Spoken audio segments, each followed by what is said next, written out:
Chris Wheeler, Ole Gunnar Solskjaer was smirking, the players were celebrating, the Ronaldo deal was done. It's the rekindling of a love affair for the Portuguese superstar and Manchester United. He was asked about it 3 times and 3 times he tried to straight bat an answer. On the 4th occasion, however, it was almost as if Ole Gunnar Solskjaer could not contain his excitement any longer. As if he simply had to tell everyone the news. So what was his take on the Cristiano Ronaldo transfer saga? "We've always had a good communication," smirked the Manchester United manager. "I know Bruno Fernandes has been talking to him. He knows what we feel about him. If he was ever going to move away from Juventus, he knows we're here." So there it was. The latest twist in what has been a spectacular summer transfer window. Ronaldo returning to United, not tarnishing any legacies by joining Manchester City. He is coming home. At Carrington, where players had arrived on Friday morning asking why United were not doing more to stop Ronaldo from joining City. Why, frustration gave way to celebration as word got out at 10:30 am. Solskjaer knew the deal was on when he spoke to the media at lunchtime, and confirmation came from the club at 5 p.m. The reverberations will be felt by United fans all over the globe. Ronaldo rejoins Manchester United. The resumption of a love affair that began when the spotty teenager from Sporting Lisbon arrived at Old Trafford in 2003. When he left 6 years later in a then world record £80 million move to Real Madrid, he was a Champions League and 3-time Premier League winner and arguably the greatest footballer on the planet. United have not been the same since. Just 6 major honours won in the last 12 years. Domination gone. Supremacy lost. Ronaldo is a symbol of a golden age. A player revered at Old Trafford more than any in the modern era, with the possible exception of Eric Cantona. No one is pretending he is the same force at 36.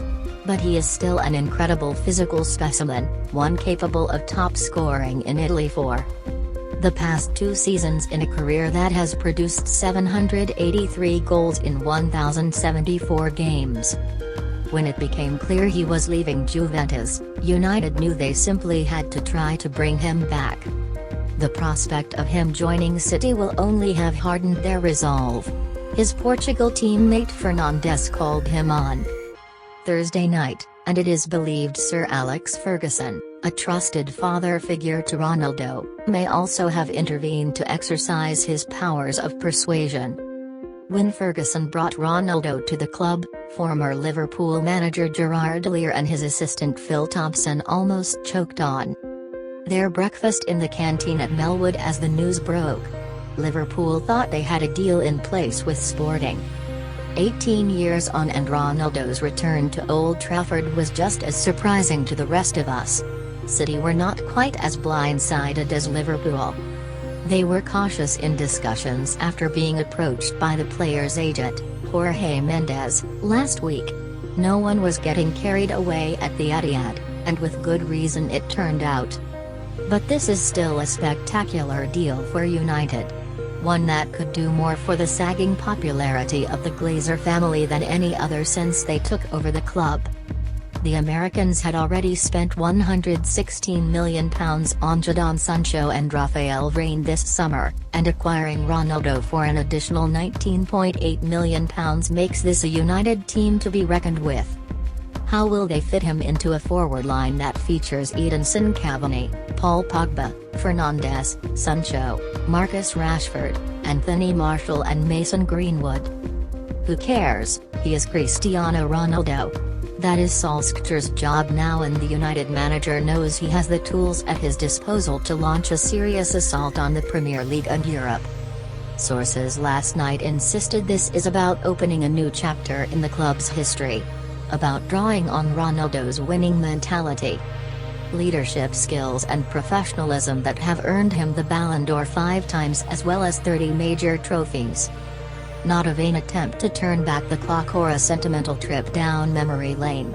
Ronaldo's performances at Euro 2020 would suggest that is not the case. It is said he did not hesitate once he knew of United's interest. He left Turin and headed for Lisbon, where he was having a medical while on international duty with Portugal. Besides an emotional return to United, the opportunity to have his children educated in England is also believed to appeal to him. He joins a long list of big names who have gone back for a second spell at there. Think Mark Hughes to United, Thierry Henry to Arsenal, Ian Rush and Robbie Fowler to Liverpool, Didier Drogba to Chelsea and Teddy Sheringham and Gareth Bale to Tottenham. They have done it with varying degrees of success, and time will tell just how wise this move was for Ronaldo and United. Those who knew him first time around recall a player who would always make sure he was last off the team bus to guarantee a bigger cheer from fans than his teammates. Ronaldo has always liked a grand entrance, and his second coming at United on Friday was no exception. Coming at United on